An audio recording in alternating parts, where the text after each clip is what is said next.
Danica DiGiorgio is at the Nationals function in Singleton.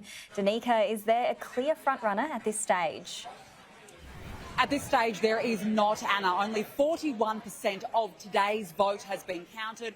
That does not include pre-poll. And bear in mind, almost half the electorate opted to vote early this year. So we're still waiting for those results to come through.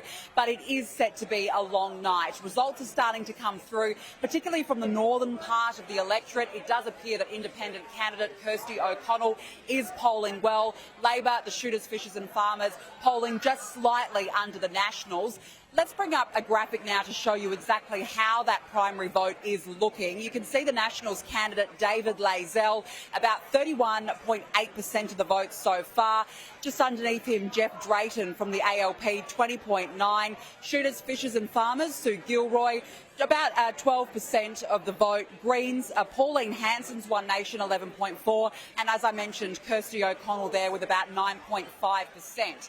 It is interesting in Gloucester, there appears to be a swing towards Dave Layzell, the Nationals candidate, and that's actually Labor leader Jodie McKay's home seat. So one to watch there for sure.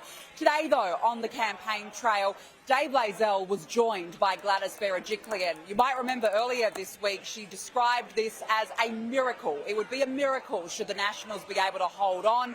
Here was Dave Layzell's final pitch to voters. They certainly didn't know me 6 weeks ago, but I hope they know me now, and I hope they trust me to vote for me today, this big day for me, to represent them in the Upper Hunter by-election.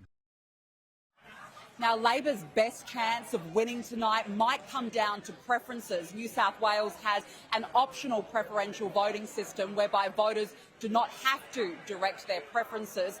In the last half an hour or so, Labor say that despite independent candidate Kirsty O'Connell not preferencing them on their how to vote cards, they believe that they are getting preferences coming through from the independent candidates herself.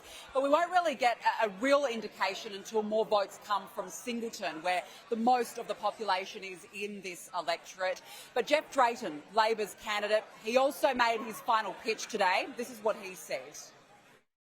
It'll be a relief in about 8 or 9 hours' time, but certainly it is a relief. But don't underestimate all the work that if I do get elected tonight, all the work that I've got ahead of me. It's a big job.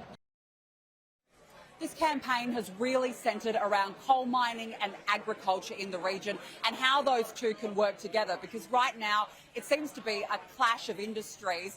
And also a number of the parties, particularly the minor ones, they'll be looking at how they track tonight, of course, as we head into a federal election.